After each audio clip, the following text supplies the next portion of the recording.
My mom is an immigrant born and raised in Cameroon. So she was working in America while I was living in Cameroon. 2009, we came back. To visit again, right? To visit again. And that's when we were like, yeah, we want to stay, you know? I didn't really like it too much in Cameroon. At that point, I wanted to be with my mom as a young kid.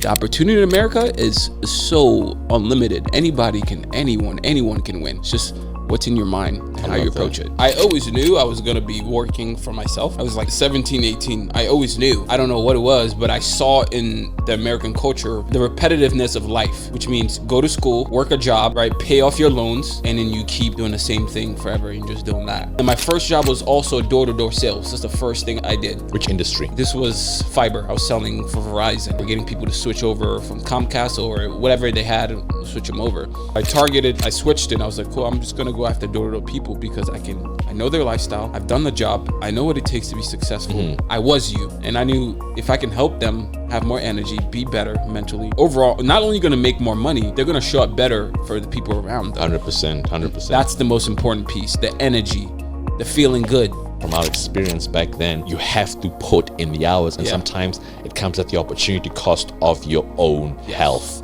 And so I want to try and figure out, like, what are ways that you've implemented for those demanding hours for sales reps to try and end up becoming a bit more healthy along the way? Yeah, great question. And a lot of people, they ask me this too. Because you don't start out figuring it out. The more people I've trained, the more I find. Ladies and gentlemen, welcome to another episode of The Code to Winning. Insights you need today to seize the world tomorrow. Yet again, we are still continuing on our Arizona AZ tour. We have an amazing and special guest, my brother and friend. He goes by the name of Calvin Tata. He is the owner of Knock Fit University. He's also the CEO of Strive for Sales. He is the #1 online D2D fitness coach in the country right now. And like I said, he has got so much of insight, especially as an entrepreneur working remotely, helping a lot of D2D reps get onto the right mentality, strive for their fitness, and continue to produce in sales. So without further ado, my friend, an amazing entrepreneur, and one outstanding person and human being, Calvin Coach Tata. Yes, thanks for having me, brother. How you doing, brother? Appreciate you. Awesome. Thank you so much for your time. Of course. Thank you for such a short notice. I understand you have a very, very crazy schedule, but the fact that you kind of like, put us within your schedule means a lot to me as well, boss. Of course, for sure. Awesome. I want to kind of like get a brief introduction of you, your upbringing, where you're from, and how you end up like starting in this field as well, if you don't mind. Yeah, for sure. It's very, very interesting story sell, as my fellow salespeople will know. But yeah, my mom is an immigrant born and raised in Cameroon. So she was working in America while I was living in Cameroon. And backstory to that, my dad originally started working here in America, right, while we were still in Cameroon with my mom at that time. And then, he would come to visit sometimes. So I didn't see him often. I would see him from time to time. I think he was in like the agriculture field. So he was like mainly in America, who come back and then go and come back, travel all the time. And he passed away in America. Your dad? Yeah, so he got sick. I don't know exactly. No, so he passed away. He got sick in America, passed away in Cameroon. Okay. Right. So when he came back, it was one summer. He was sick. I was pretty sure we think it was diabetes or something. But he passed away when I was like 6 years old. So I really wasn't that aware of things. That, I lost my dad and how it would affect me. But my mom ended up moving to America when my dad passed away. Right. So she was living in America without us for 5 years. I have 3 brothers. She moved to America. We're staying in Cameroon with my aunt, family on my dad's side. My mom's working, building herself up in order to like bring us here. Right. So this is 5 years going on. She's like working. We came to visit one time. We went back. And then the second time we came to visit, we wanted to stay. When was the first time you visited? Which year was it? 2007. Okay. So yeah, that was in 2007. I think I was like 7 or 8 years old at the time. And we went back, and then 2009, we came back. To visit again, right? To visit again. And that's when we were like, yeah, we want to stay. You know, I didn't really like it too much in Cameroon. At that point, I wanted to be with my mom as a young kid. So we wanted to stay. My mom let us stay. Got into school. Started here in 5th grade. That was my first, schooling I went to in America, 5th grade here. So, you know, doing the whole thing, I have to adapt to America, you know, the new way of living, friends, the food, adapt to everything. Okay. And then did you speak English when you came? Yes. Okay. But you also have, I think, isn't it Cameroon French speaking, or is it both? Yeah, it's both speaking. Okay. So I'm from the English speaking side. Okay. But we were learning French in school. I just didn't get to the point where I was fluent because I was 6 years old at that time. So I didn't learn it for that longer period of time to be able to be like, okay, I'm fluent in French. Okay. Right. You realize you left at the wrong time because Cameroon just won the AFCON around that time with the prime team of Samuel Eto'o and all those people. Yeah. And he also won the treble 2009. Yeah. So, like, you know, he's one of the, in my opinion, the greatest African player to ever play. I think he is. Mo Salah might take over in the next few years, but like Samuel Eto'o is up there. Yeah. Maybe if Mo Salah, what has he won? He's won the Champions League. Won the Champions League, Premier League, top goal scorer. African Nations Cup, did they win? No, he lost to Senegal, Sadio Mane. I mean, yeah. So as soon as he wins that, maybe you can compete because he won 2 trebles in a row. Yeah. So you won with Barca and you won with Inter. So yeah, that's hard to beat. that's you probably have to put Didier Drogba up there too as well. Obviously, I know. Yeah. Matter of fact, that was the final. I think you won was against Didier Drogba in penalties. In Man City? Oh no, Chelsea. Côte d'Ivoire versus Cameroon. Interesting. Yeah. I could be wrong. You could be. Or you knocked them out. I think you won a 1 against Senegal 2004. That sounds familiar, right? We won one recently when I was here, but I don't know how many years ago was that. Okay. I don't know how many years ago. So you have to dig into that history. Awesome, man. Awesome. And I think you resided in Baltimore? Yeah. So when we moved here, when we decided to stay, it was Bel Air, Maryland. Okay. At that point. So it's more urban. It wasn't like, my mom was a nurse. So she was making, you know, decent money at the time. So we were living in Bel Air, Maryland. Went to school, 5th grade.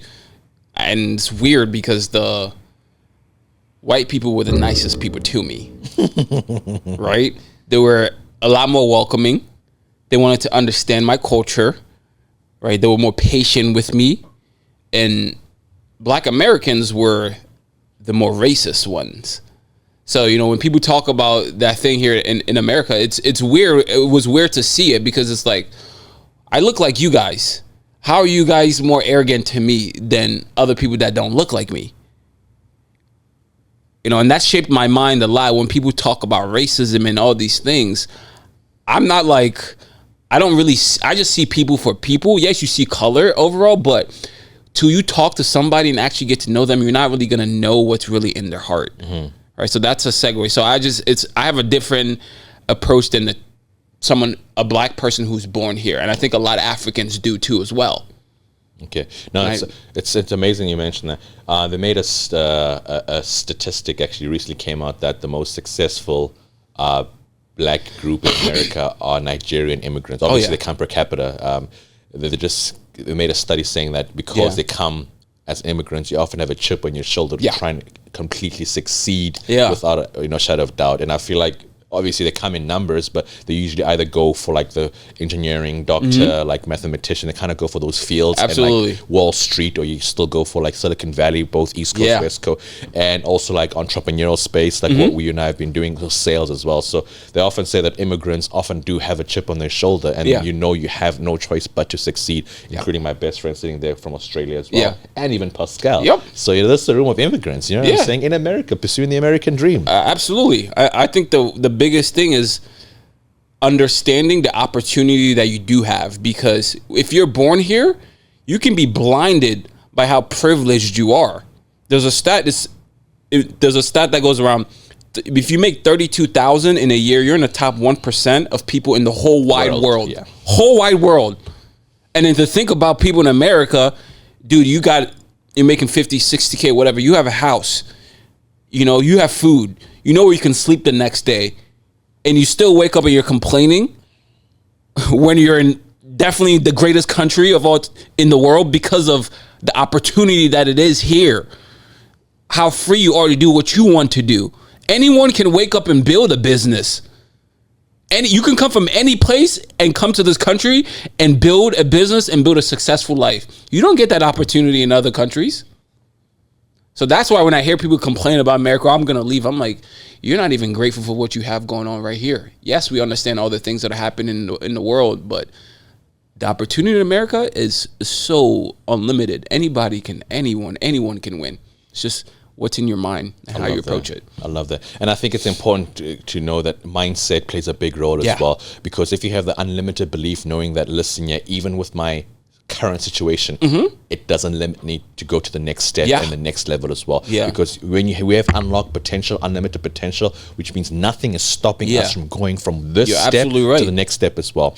And I often say, it's going to sound super bad. I don't want to kind of come out bad, but I don't have like sympathy for the lazy person, because you can literally go out there and do anything to make money. Anything. If you're really broke, you can go maybe start DoorDash temporarily until you get out of the situation. Then maybe upgrade to like an Uber. Then maybe do a medical study. Or I'm just giving a variety of different examples because it doesn't limit you from just being at a certain specific situation, because everything can be temporary till you find something comfortable. What are your thoughts on that? I wholeheartedly agree. And I understand the other side of people who are born in tougher situations. Yes, if you were born in the projects, you might have it harder to be successful. If you were born in a family that, maybe they were drug addicts or alcoholics or lots of trauma, dysfunctional household, yes, it might be tougher for you to be successful. Just because your road is harder doesn't mean you can't do it. Now it's like, it's your mindset, because your situation, that doesn't dictate your life. What you do about it dictates your life. You've seen people that were raised in an alcoholic household or something that's very abusive, but then they still decided in their mind that this situation is not going to take control over what I'm going to do. I'm not going to let this moment, I'm not going to let the season of my life ruin my purpose and my potential. So I think it's a decision in your mind to be like, cool, I know I can do it. And you can either use your story to be the excuse for why you don't go ahead and accomplish your goal, or you can use your story to fuel your goals, right? And I think that's where immigrants tie back in.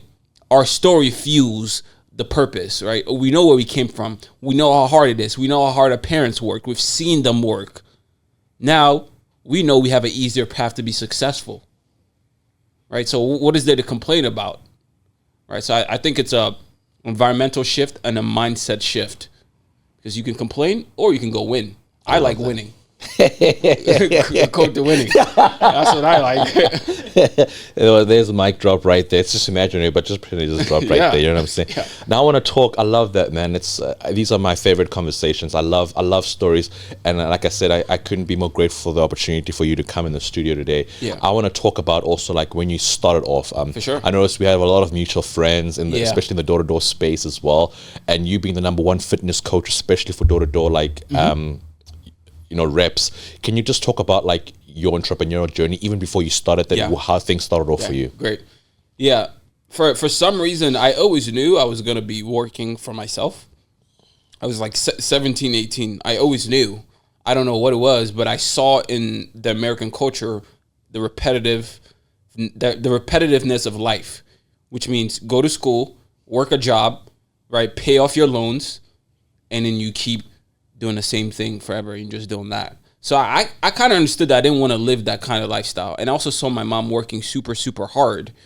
And I was like, there's just no way this is life right here.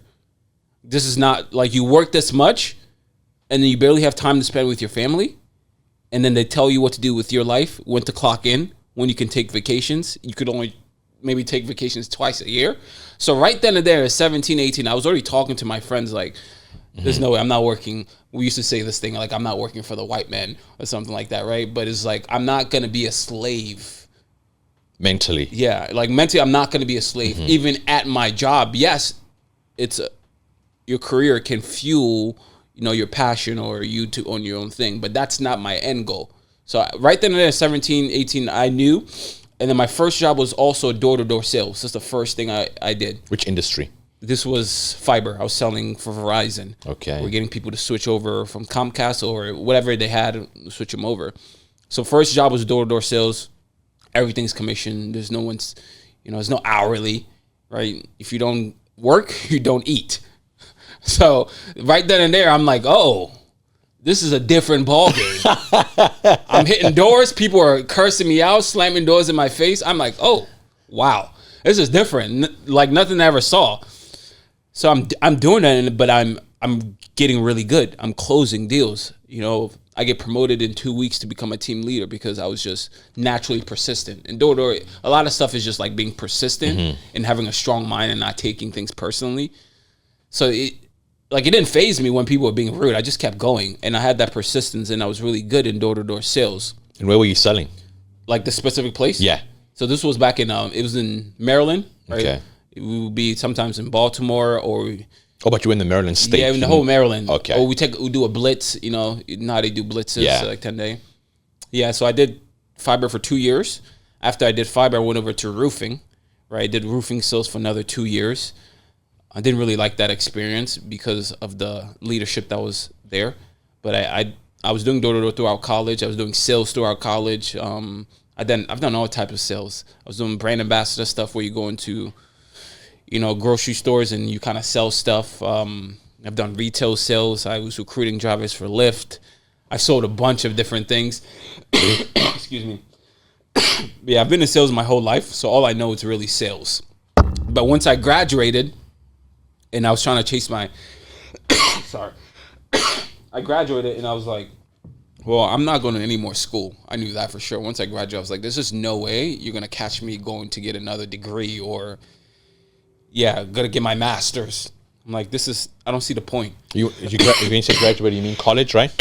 Yeah. Which college you go to? I went to 2 different colleges. Okay. This was Frostburg. I went to Frostburg for 2 years. And I went to Towson University for 2 years. Okay. So once I graduated from Towson, I was working sales still. I was doing retail sales. At that point, I was working for Verizon, but it was actually in the store. It was okay. I just hated it. Hourly, it wasn't fulfilling. So I was like, I got to do something different. Dang. Let me chase my passion for fitness. So I just quit that job. I started working at Anytime Fitness gym. I was like, at least I like doing this. At least I like the fitness aspects and talking to people and training people. It's hands-on. I was doing that. I get bored with things really quickly. Once I've learned everything I can, it's just like, I need to learn something new. Because once I'm not learning anything, it's just like, okay, what am I doing? Like, I'm not learning any new skill. Mm-hmm. So doing that, and I kept seeing these ads to do online training. Keep in mind, once I was working at Anytime Fitness, I was also building my own business at the same time, which is kind of illegal because this is non-compete. Conflict of interest, right? Yeah, but I was training people on the side on my own at that time still. Like I was training, COVID hit, I was training people in my house. I was training people outside. I was trying to figure out the online stuff. I already knew I was going to do online. I was just trying to figure it out on my own. Mm-hmm. And I kept seeing an ad, hey, we can help you do this. Hey, we can help you do this. Finally, I just took a chance. I was like, you know what? Let me just apply and book a call. Booked a call. They told me the program was $10,000. I only had $300 to my name. I gave it to them. That's when kind of my online fitness journey started. And I was learning the business side while still, doing the in-person, kind of learning everything and figuring out who I wanted to work with. Was that a course that you were doing? It was a course in mentorship. Okay. Mentorship. All right. Invest in yourselves, people. Right? That's the quickest way to get somewhere is to pay somebody who's already done it or help somebody or they've helped somebody do it. If you think you're going to do it on your own, that's going to take you a lot of time, energy, and frustration. I'll just say that. Love that. Right, but I paid, and it was a course, it was mentorship, and then I was learning that. I was trying to figure out a niche. Like, first, can you believe my niche was models, skinny models? That was my focus at first. I wanted to help skinny models. And then one of my mentors asked me, he was like, well, what have you done your whole life? What do you have experiences? What do you know? I was like, well, I've done door-to-door sales. I love sales. He's like, why not go after them? I was like, oh, this makes a lot of sense because I remember how hard it was to stay consistent with my health and fitness while I was in door to door. So I switched it. I was like, cool, I'm just gonna go after door to door people because I know their lifestyle. I've done the job. I know what it takes to be successful. I was you.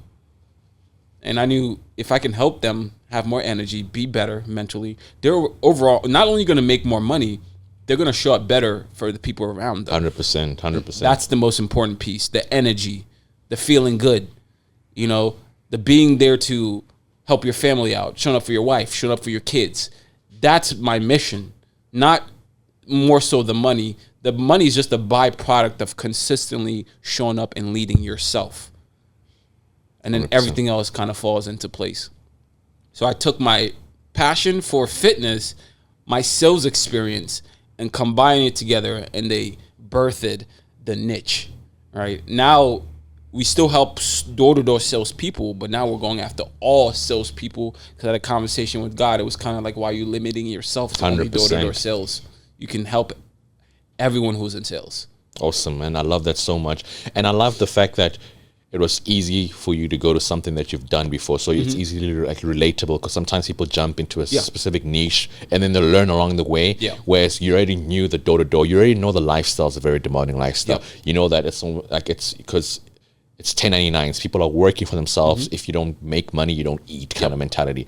And because of that form of lifestyle, it's often extremely demanding hours as well. Yeah. I mean, from our experiences, obviously right now I do remote sales, but from our experience back then, you have to put in the hours, and sometimes it comes at the opportunity cost of your own health. Yeah. And so I want to try and figure out, like, what are ways that you've implemented for those demanding hours for sales reps to try and end up becoming a bit more healthy along the way? Yeah, great question. And a lot of people ask me this too. It's because you don't start out figuring it out, right? The more people I've trained, the more I fine-tune the strategies, because I start to see the same problems over and over again. Right, so over time, I've trained a lot of people, and the strategies are very simple. If I could coin this in one term, I would say sustainability. That would be the term I would give it. Because if you understand that you're working 7 days a week, some people knock 7 days a week, some people it's 6, and you understand that, hey, I'm going to need to be up at 8 o'clock. My morning meetings from 10 to 11 or 12. We do the morning meeting. We knock in the field for like 8 hours. Okay, cool. I have this, this is my lifestyle. All right. Okay. So now how can we make fitness fit into that lifestyle? So it's a very custom approach to each individual, because some individuals have kids. Some people have kids. They have 3 kids, right? They're married and they're doing door to door. Some people are just single and they're doing door to door. So obviously different lifestyles for different people. Okay. A different structure. Right, so how do we make it fit? Well, how much time do you have available to allocate to working out? Minimum is 3 days a week, 30 minutes. Everyone has 3 days a week for 20 to 30 minutes. So the first part is, let's make the workout structure fit your life in terms of time, in terms of frequency, right? And in terms of the structure. Right? Are you doing full body, upper body, lower body? How quick are your workouts? How short are your workouts? What are you trying to work on as well? Are you trying to build muscle? Are you trying to lose fat? Are you trying to do both at the same time? So taking all that into account, extracting data from that person that I'm going to be helping to see what's actually going on in their life. Why is it tough for them to be consistent? And then I come in, I'll put the strategies after I examine what's going on in your life. No, that makes perfect that's sense. on the workout side. Nutrition side is the most important thing. Now, again, it's teaching people how to make nutrition fit the whole lifestyle, because meal plans for a lot of people don't work.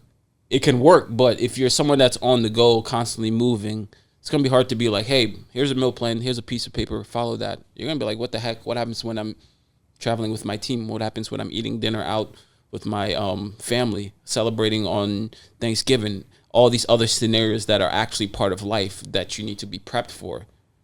And then I teach the guys, okay, cool. Here's what you can do in these certain scenarios. Here's what you could do when you're knocking in the middle of nowhere and you don't have a gas station. Here are the options you can get, right? Here's how you can structure your meals in a whole day if you're knocking 10 to 12 hours. Here's what you can do in the morning. Here's what you can do during the day. Here's what you can do at night. Okay, cool. On top of that, what are your dietary preferences? So we make sure what I'm telling you to do matches what you actually like to do. Wow. So you can actually execute. I love that. And I think you mentioned something I liked a lot earlier on. You said everyone's got at least 3 days a week. Now, the reason I want to say this, I look at Elon Musk, owner, CEO, Tesla, X, all these different stuff. But that brother is tweeting 24/7. Yep. There's no excuse for nobody because we have a phone and we can all make time for something as well. If Elon Musk can tweet right now. He's probably tweeting right now. Yeah, he tweeted right now. I have no excuse for anybody. The reason I want to get to it, I think accountability is so important, right? For sure. But I also like one thing I want to talk about. You said nutrition is actually far more important than the workout. And I love that because I think people don't fully. I've seen people that literally go to the gym, but before you know it, they head back to McDonald's and they get like another shake and they get that thing. How important? Can you stress on the importance of like just getting macros, calories, and the nutrition side of things? Yes, and there's two angles because you got the people who are super extreme, track everything. I'm writing it down. I got my, I'm measuring it. I'm getting it down to the freaking T. And then you can have the more portion control, relaxed approach. So nutrition, we already know it's, people say 80%, I say 90% of your results. If you're going to miss the gym, at least eat well that day, right? So the approach you take is going to depend on the goals that you want to accomplish. If I want to get a 6-pack and be in elite shape in the top 5%, I'm going to have to do elite things. That means tracking your foods, hitting your macros down to the T because you want a 6-pack, right? That's the importance of macros. They're going to determine how you look, right? So if you want to be in a super elite shape, you're going to have to get on tracking, right? Well, if someone who wants to lose weight, let's say they want to lose 50 pounds, or starting out, they don't really have to track that religiously because they have maybe that much weight to lose. They can make small changes. Maybe it's cutting out sugar. Maybe it's instead of having 3 meals a day, now you just have 2 meals a day. Or maybe you cut down your portion sizes of your meals, right? Instead of having a big portion, maybe just remove carbs and you have more protein and fats. So there's many strategies that you can do based on what you want to accomplish. It just doesn't fit your life, and are you going to do it consistently? But just understand, I will tell you exactly what you need to do to get to your goals. Now it's just a matter of you to decide and commit in your own brain that you want to do what it takes. Because people tell me, I want a 6-pack. Great. You want a 6-pack? You want to be in the top 10% of people in the world? Perfect. Here's the blueprint for you to get a 6-pack, brother. Here are your macros. Here's what you're going to have to hit. Here's how many days you're going to have to work out. And then here's how you can incorporate cardio. And here's how we make everything fit your lives. And we'll map it out for you. Are you willing to do the work? That's the real question now, all right? So nutrition, to answer the question, nutrition is super, super important. It's just about, is this person ready to commit in their mind that they're going to make sacrifices to look how they want to look? I love that. You just literally gave an example of an interview I watched of my favorite athlete, Cristiano Ronaldo. I don't know if you've seen that interview. Yeah. He's like... Messi's better, by the way. Let's end the interview now. We're not going to do this right now. I'm joking. But just to get back to it, he's like, people want to be Cristiano Ronaldo. Mm-hmm. People love Cristiano Ronaldo. Mm-hmm. I give you the blueprint, but will you do the work? Mm-hmm. You know what I'm saying? The fact that he's the 39-year-old guy who is still, obviously not performing at what he used to perform at Real Madrid, but the fact that he's super healthy and super consistent, dropping 50 goals a year, like it just shows that there is no cheat code to it. The blueprint has been given there. People just don't end up like prioritizing and following through, right? Yeah, it's anything in life. No one's hiding the code to success. It's just a lot of people aren't willing to do the work and sustain the time it takes. You know, you don't build something great. I'm sure you know this. It's not 1 year, 2 years. Sometimes it takes 5 years, 10 100%. years. So are you willing to, stick with it? Love that. The next question I want to ask, you've done door-to-door, and towards the end of the summer, it's something it's a crazy occurrence where often a lot of sales reps experience burnout as well, and which leads to next question: how do you end up your fitness plan ends up prioritizing the health of reps to try and prevent burning out as well? Great question. We take into account how frequent they're working out versus their lifestyle outside of working out, and then also tackle feeling. It's the most important thing. How are you feeling there's a checklist of questions I asked them, like, okay, how much water did you drink? How well are you sleeping? You know, on a scale of 1 to 10, how would you rate your energy levels? So these questions would kind of tell me where they're at. And then from there, we dive into the nutrition, because everything, almost 100% of the time, comes back into what you're putting into your body. Right? So let's say during the day, for example, I had this one guy, he was like, Coach, I'm always tired during the hours of 2 and 5. Like, I always get this, you know, this sluggishness. I'm like, okay, cool. Well, what have you been eating during those hours? You know, like, what are you actually doing during 2 and 5? Find out he was eating a lot of carbs, right? And I told him, hey, you need to cut down the carbs, because what that's doing is it's spiking up your glucose level quickly, but then you have a crash. That's why you feel that burnout. So he literally cut down carbs, and notice how he had more energy. So let's say they're going later on in the season. It's data. It's all data, because we're keeping track on a week-to-week basis in order to make changes for the next week. So it's not like we just wait till burnout comes and you're like, oh, what do we do now? It's like we were keeping track all this while to see how your body was reacting to things. Okay. No, Right. That's powerful.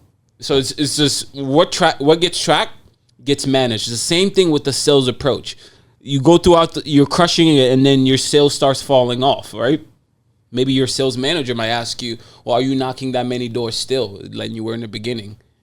You know, how many people are you talking to out in the field? Well, of course, no wonder you're dropping sales. So when I start asking you, well, have you been eating, you know, how's your nutrition been the last week? Yeah, did you get your protein in? You know, did you drink enough water? Right? Did you eat fruits and vegetables? You know, I start asking these things, and you hear the answers. They're like, no, I didn't do this. Well, dude, no wonder you're tired all the time. No wonder you're stressed. You're not doing these basic things to take care of your energy. Obviously, there are other things like supplements. We can get into the whole science of their gut health and what's going on inside their body when they go get a blood test protocol. But I do that up front to know what kind of person I'm dealing with, and tell them the right supplements that they can take and things to improve energy. There's many strategies in between that we can figure out. Like, for example, hey, if you want to increase your energy in the morning, you do something like, hey, put some water with some Himalayan pink salt, cayenne pepper with MCT oil, chew some ginger. So there's other, I would say, wellness, holistic strategies that I can tell them to help them combat burnout. Okay, man.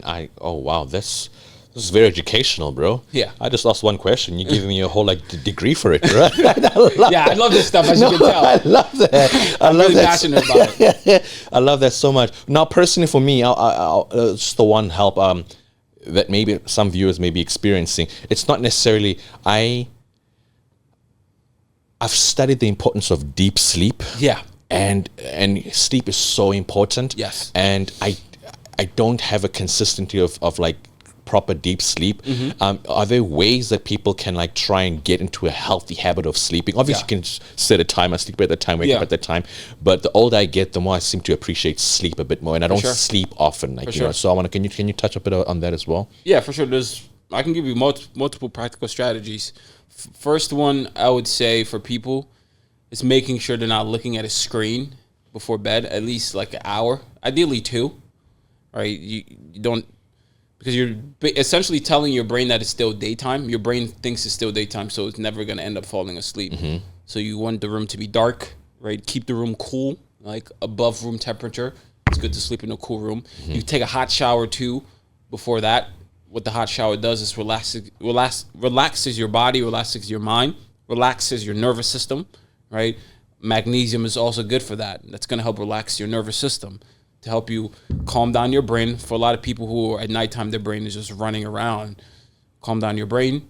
That can help you sleep as well. Hot tea, chamomile tea has melatonin in it. That's good for sleeping, right? And there's some glasses that you can wear, which is also good for sleeping. So there's many things that you can do to combat, your sleep schedule, help make or maximize, sleeping as well. And what's the other thing called? The Whoop tracks your sleep, how much REM sleep you're actually getting. If you're really, really serious about sleep, I would get the Whoop. Okay. Right, you can track how much REM sleep you're getting, so you can see between the hours, like when you're waking up, or how much deep sleep you're getting. and just kind of go based of that. I love that. You need the data to be able to change things. I love that. I love that so much. And currently right now, you do both in person and online, right? I do only online. People Okay. ask me about in person. I don't do any more in person. Okay. But unless like if someone wants me to train them, they have to have a certain status for me, and like a certain package for me to come into your house and train you. Okay. But that's rare. And it's different programs, right, that people end up jumping into? Is it like a yearly program? Yeah. Okay. Depends on the goal. Well, all my programs start at 6 months, and then I also have a year. But it depends on if someone wants to lose 100 pounds. Dude, we're not going to do that in 6 months. Come on now. We need at least a year together. Awesome. And then personally for that, and what are the most significant transformations that you have personally seen from the people that you've coached? Yeah, I've helped some guy lose 125 pounds in a year and a half. I helped another guy. He's still in my program right now, Chuck. He's lost 75 pounds. Took the company, got rid of diabetes. Took his roofing company from like, I think 13 million to 75 million, right? Just from prioritizing his health and taking care of himself. Relationship got better. There's another guy in my program, Brian. Right now, he's lost 15 pounds. Looks a lot leaner. His son is also going to the gym with him. His son has lost 15 pounds. Helped another door-to-door guy, Jack Peacock, triple his sales. I helped another door-to-door guy double his sales. So, like, I tell guys, hey, you can literally make more money without even getting better at sales by just focusing on this one simple thing that I'm telling you to. Because it's just going to change your energy. And sales is all about energy.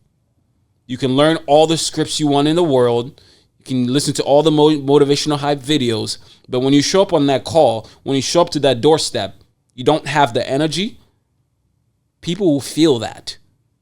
It's not about being excited. Oh my God, I'm here to help you. No, it's about having an energy of intention. I'm here. I have a purpose. I want to help you. This is a thing. I can communicate that to you clearly and have the mental clarity too. Because if you're tired, you get that mental fog, right? The self-doubt starts creeping in. And then you don't execute and perform at your best. But when you take care of yourself, the other end is, hey, dude, you have unlimited amount of energy. You can show up for others. You're more relaxed. You can solve problems better, right? You're not going to react as easily because you just feel better. And you want to pass on that good energy to others. I think that's my God-given skill. Shout out Jesus, by the way. Nothing will be possible without God. Awesome stuff, man. Representing Jesus. I love that, brother. I love that so much. I don't want to I know we have about probably 9 minutes and want to respect your time as well. And I want to ask just a few questions. For sure. You stressed on something that I loved so much. Towards the beginning, you were talking about just the importance of coaching. There's often a big misconception right now in this world about coaching. What are some of the misconceptions that are out there that you feel like you want to debunk right now and just stress on the importance of coaching? Ooh, the biggest one, I would say, even people think they can do it on their own. So I don't know if that's a myth, but people feel like they don't need a coach. But then there's the other side of things where in such a coaching role, there are coaches who are leading people astray or who don't actually know how to coach. So that's what I'm seeing right now in the coaching industry. Either people think they don't need a coach, they can do it on their own, or they have a bad taste in their mouth from previous coaches that they've worked with. And I've had my own fair share of experiences. I don't know what the middle is, but the two things I'm seeing is I don't need a coach. I can figure it out. I can do it on my own. Oh my God, I've had bad experiences with coaches. I really don't want to invest in another coach again. So the first part of it is, if you think you can do it on your own, here's my question for you. Did Michael Jordan do it on his own? Did Kobe do it on his own? Tell me any person that you know is successful, any idol that you look up to, and answer me this question. Did they have someone in the corner or not? Anyone that's successful has someone in their corner, no matter what they're doing. Acting, singing, dancing, teaching. It doesn't matter what you do. You're going to need someone to help you get there. You're going to need a group of people to help elevate you to that level. I love that so much. And just to add on that, Michael Jordan, he not only did he have Phil Jackson, but he also had like people like Tim Grover. Yeah. And people don't fully understand that it's not even just like the coach that Yeah. oversees the team, but people have got like a sleep coach, I've got a performance coach, Yeah. I've got a shooting coach, I've got these coaches. Specific. So when they say LeBron James spends $1 million on like himself, on his body, it's not just on his body, but it's delegated to just the variety of different coaches that are helping him maintain and also have that form of endurance and longevity in his career as well. So yeah, I love that so much. I love that more than anything. Powerful, man. Awesome. I also wanted to stress on a few things as well. We spoke about all these crazy mindset athletes. Obviously, I'm a LeBron fan, but we're not going to debate again. I heard you speak about like MJ and Kobe. So out of the sake of this interview and the fact that you took your time, I'll not mention my GOAT. We'll talk a bit about your GOAT as well. Like I would assume MJ is your GOAT. No, he's not actually. Really? Yeah, it's Kobe, but I've watched the whole MJ thing. It was just very interesting because everything is just like sales, right? It's an emotional connection and the experience that people have with Jordan. Because if you were back in that time, even they can give you evidence that Kobe might be better if somehow they can. Just how Jordan made you feel, it's gonna outweigh any statistics that you see. When you see Jordan, how he changed the game, The Last Dance and stuff, yeah. You know, how new he was, the emotions he was evoking from people. That's the connection that people have with him. But my GOAT is Kobe because I lived in his era. I watched his games. I know how he made me feel when he hit the game-winning shots, when they won the championships. So my emotional connection is with Jordan. I mean, with Kobe. And at the essence, what is sales? It is a transfer of energy as well from one person to another. And I couldn't agree more. Same thing with me. So when basketball started showing in South Africa, it was a time when LeBron was just about like winning from Cleveland to Miami. And so like when you first watch something, you relate to like, oh my gosh, it's so amazing. And regardless that like that 14-year span of watching him, obviously coming here, going to all, like most of his games when I could get the chance around like the Utah Jazz and so forth, you relate with what you can see and an era of which you belong to as well. So I love that so much. I want to talk a bit about like the mindset. How important is mindset, not only for sales, but also for fitness as well? I think it's for everything. But if you want to tie it into fitness, it starts with belief in anything. If you don't have the belief that you can accomplish whatever you're setting your mind to or whatever you're wanting to accomplish, it's going to be pointless because the actions that you take won't align with the belief. Let's say I tell my team, I really care about health and fitness. I believe that everyone that comes on the team should be fit. But then I go ahead and I'm not hitting the gym. I'm not taking care of myself and I look sloppy. I'm saying I have a belief, but my actions don't align with my belief. So belief is everything. Because if you believe that you are a healthy person, you believe that you can get to the six-pack, your actions are going to match those beliefs. Right? Because you believe in the identity of who you are. Just like in anything you want to do. Let's say you have a goal of hitting a certain quota. I have a belief that I'm a good salesperson, or I believe that I'm going to hit this sales quota if I do the work. My actions are going to follow that.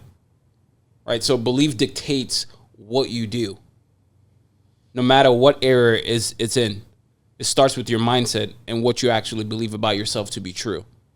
Because whatever you believe about yourself to be true, you're going to consistently do things to validate those beliefs. Wow. I love that, brother. I obviously had a few more questions, but I want to try and conclude and ask this last one.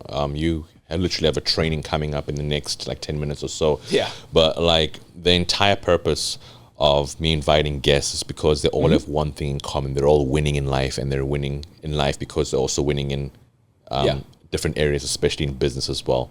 The code to winning, like my motto is insights you need today to seize the world tomorrow. In your opinion, what is the definition of winning?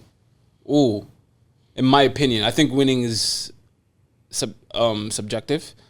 In my opinion, winning is having 10 out of 10 relationships with the people you love the most, enjoying life with those people, and you're actually proud of what you're doing on a day-to-day basis. I think winning is all about relationships. Because you can have everything that you want, the materialistic stuff, the cars, the clothes, the money to travel. But if you don't have the people around you that you love to share it with, are you really winning? You might be winning in business. You might be winning in real estate and all these other things. But if you have no one to share it with, I don't consider that winning. Powerful. Awesome stuff. Coach Tata, if you could let the guests and viewers know where they could get a hold of you, social media, your program, and all that kind of stuff, if you could just let us know where you can get a hold of you. For sure. You can check me out on Instagram is the best way to reach out to me. If you're a sales pro, just DM me at Coach Tata _ So you're going to see the number one sales coach. Well, the number one fitness coach for sales pros. Right, send me a DM. You can ask me questions. You can find me on Facebook, Kelvin Tata, LinkedIn, YouTube, Coach Tata, TikTok, Coach Tata. But yeah, ask me any questions, sales, mindset, business, and I'd love to hear from you. God bless you.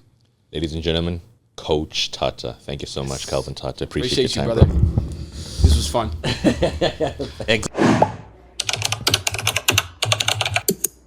We're going to start a business, a Savvy Student Card, a discount card. And the moment we passed the lines, the state lines, is the moment money stopped. And we had no food in our fridge. We were on food storage, if you know what food storage is. We couldn't pay our bills. We had no heat in our home. It was 45 degrees in our home. And I remember looking at my son and just putting sweatshirts over sweatshirts on him and sitting in front of a space heater because we had no heat and just bawling and just saying, I promise we will get through this. We will get through it. My dad turned to me and looked me dead in the eye and said, Tiff, I don't care what you do, you got to figure out how to get into real estate. We did end up finding a mentor that would help us learn how to analyze properties. So as we learned how to analyze properties, we found someone to loan to us. And when we did this, we realized there was a gap in the market between property managers that knew how to manage properties and people that really knew how to analyze and advise on buying properties and managing properties and building generational wealth. Okay. So that's how we got into it. I love that. And what was the first real estate property investment that you guys made? Oh my goodness, this was